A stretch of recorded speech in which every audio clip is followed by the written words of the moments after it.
ಯಡಿಯೂರಪ್ಪನವ್ರ ಮೇಲಿರೋ ಕೇಸ್ ಏನಿದೆ ಆ ಕೇಸನ್ನು ಈಗಾಗಲೇ ಗವರ್ನರ್ ಅವರು 2021ರಲ್ಲೇ ರಿಜೆಕ್ಟ್ ಮಾಡಿದ್ದಾರೆ. ಅಷ್ಟಿದ್ರೂ ಕೂಡ ಇವ್ರ ಸರ್ಕಾರ ಬಂದು 1.5 ವರ್ಷ ಆಗಿದೆ. ಆವಾಗ ಈ ಕೇಸ್ ಇವ್ರಿಗೆ ಜ್ಞಾಪಕ ಬರಲಿಲ್ಲ. ಏಕಾಏಕಿ ಈಗ ಮೂಡ ವಾಲ್ಮೀಕಿ ಇದರಲ್ಲಿ ಮುಖ್ಯಮಂತ್ರಿಗಳು ಸಿಕ್ಕಾಕೊಂಡಿರೋದ್ರಿಂದ, ಒಬ್ಬ ಮಂತ್ರಿ ರಾಜೀನಾಮೆ ಕೊಟ್ಟಿರೋದ್ರಿಂದ ಇವ್ರಿಗೆ ಏಕಾಏಕಿ ಜ್ಞಾನೋದಯ ಆಗ್ಬಿಟ್ಟಿದೆ. ಅಂದರೆ ಯಾವ ಕೇಸನ್ನು ಇದು ತನಿಖೆಗೆ ಸೂಕ್ತ ಅಲ್ಲ ಅಂತ ಗವರ್ನರ್ ರಿಜೆಕ್ಟ್ ಮಾಡಿದ್ದಾರೆ. ಮತ್ತೆ ಅವರ ಹತ್ರನೇ ಅಪೀಲ್ ಮಾಡೋ ಅಂಥದ್ದು ಏನು ಮಾಡ್ತಾ ಇದ್ದಾರೆ, ಇದು ಡೈರೆಕ್ಟಾಗಿ ಮೇಲ್ನೋಟಕ್ಕೆ ಇದು ಪಕ್ಕಾ ದ್ವೇಷದ ರಾಜಕಾರಣ ಅನಿಸುತ್ತೆ. ಇದು ಬಿಟ್ಟು ಬೇರೆ ಏನಿದೆ? ಆಗಲೇ ಅವರು 2021ರಲ್ಲೇ ರಿಜೆಕ್ಟ್ ಮಾಡಿದಾಗ ಇವರು ಅಪೋಸಿಷನ್ ಲೀಡರ್ ಆಗಿದ್ದರು. ಸಿದ್ದರಾಮಯ್ಯನವರು ಕಾಂಗ್ರೆಸ್ ಪಾರ್ಟಿ ಅಪೋಸಿಷನ್ನಲ್ಲಿತ್ತು.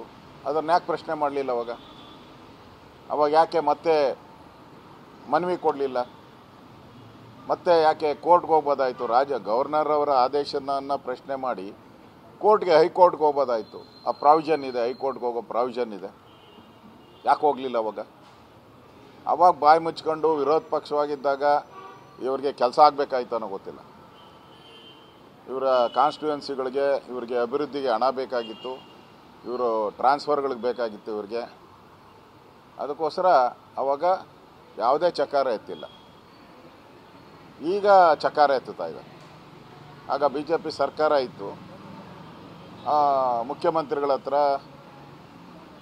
ಯಡಿಯೂರಪ್ಪನವ್ರ ಹತ್ರ ಇವ್ರಿಗೆಲ್ಲ ಕೆಲಸ ಆಗಬೇಕಾಯಿತು. ಆವಾಗ ಇವರು ಆ ಪ್ರಶ್ನೆನೇ ಮಾಡಲಿಲ್ಲ. ಯಾಕೆ? ಸ್ವಾರ್ಥ. ಈಗ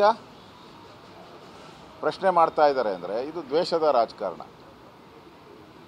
ಈ ಥರದ ಯಡಿಯೂರಪ್ಪನವ್ರ ಮೇಲೆ ಈ ಥರದ ಹಲವಾರು ಕೇಸ್ಗಳನ್ನು BJP ಮೇಲೆ ನನ್ನನ್ನು ಸೇರಿಸಿ ಹಲವಾರು ಕೇಸ್ಗಳನ್ನು ಹಾಕಿದ್ದಾರೆ. ಈಗೂ ಆಗ್ತಾ ಇದ್ದಾರೆ ಭಾಳಷ್ಟು ಕೇಸ್ಗಳು. ಇದಕ್ಕೇನು BJP ನಾವು ಹೋರಾಟ ಮಾಡ್ತೀರಿ, ನ್ಯಾಯಾಲಯದಲ್ಲಿ ಹೋರಾಟ ಮಾಡ್ತೀರಿ. ಇದು ದ್ವೇಷದ ರಾಜಕಾರಣ. ಈ ಸರಿ ಕಾಂಗ್ರೆಸ್ ಸರ್ಕಾರ ಏನಿದೆ, ಕಳೆದ 30-40 ವರ್ಷದ ಇತಿಹಾಸದಲ್ಲಿ ನೋಡಿದ್ರೆ ಇಷ್ಟು ದ್ವೇಷ ಮಾಡುವಂಥ ಒಂದು ಸರ್ಕಾರ ಕರ್ನಾಟಕದಲ್ಲಿ ಯಾವತ್ತೂ ಬಂದಿಲ್ಲ. ನಾವು ಕೂಡ ಆಡಳಿತ ಮಾಡಿದ್ದೀವಿ. ಯಾವತ್ತೂ ಯಡಿಯೂರಪ್ಪನವರಾಗಲಿ, ಸದಾನಂದ ಗೌಡರಾಗಲಿ, ಜಗದೀಶ್ ಶೆಟ್ಟರಾಗಲಿ, ಬಸವರಾಜ ಬೊಮ್ಮಾಯಿ ಯಾವತ್ತೂ ದ್ವೇಷದ ರಾಜಕಾರಣ ಯಾವತ್ತೂ ಮಾಡಿಲ್ಲ. ಅಪೋಸಿಷನನ್ನು ತುಳಿಯುವಂಥ ಕೆಲಸವನ್ನು ಯಾವತ್ತೂ ಮಾಡಿಲ್ಲ. ಆದರೆ ಕಾಂಗ್ರೆಸ್ ಅವರು ಇವ್ರ ಚಾಳಿನೇ ಅದು.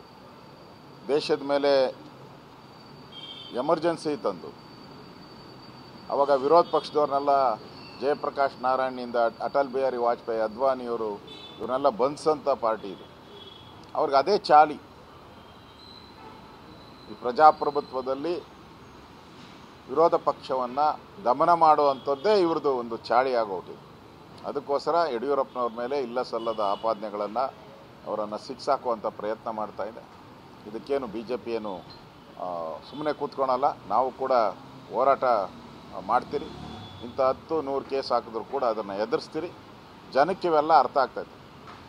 ಜನಕ್ಕೆ ಈ ಆಂಧ್ರ ಪ್ರದೇಶದಲ್ಲೂ ಹಂಗೆ ಜಗನ್ ರೆಡ್ಡಿ ಮಾಡಿದಂಥ ಈ ದ್ವೇಷದ ರಾಜಕಾರಣ ಧೂಳಿಪಟ ಆಗೋಯ್ತು. ಅವ್ರ ಪಾರ್ಟಿ ಚಂದ್ರಬಾಬು ನಾಯ್ಡು ಅವ್ರ ಮೇಲೆ ಇವರು ದ್ವೇಷದ ರಾಜಕಾರಣ ಮಾಡಿದ್ರು. ಅದರ ಪ್ರತಿಫಲ ಅನುಭವಿಸ್ತಾ ಇದ್ದಾರೆ. ಕರ್ನಾಟಕದಲ್ಲೂ ಕೂಡ ಕಾಂಗ್ರೆಸ್ ಅದೇ ರೀತಿ ಮುಂದೆ ಬರೋ ಅಂಥ ಚುನಾವಣೆಗಳಿರ್ಬೋದು. ಆ ಚುನಾವಣೆಯಲ್ಲಿ ಜನ ಬುದ್ಧಿಯನ್ನು ಕಲಿಸ್ತಾರೆ ಅಂತ ಅನಿಸುತ್ತೆ.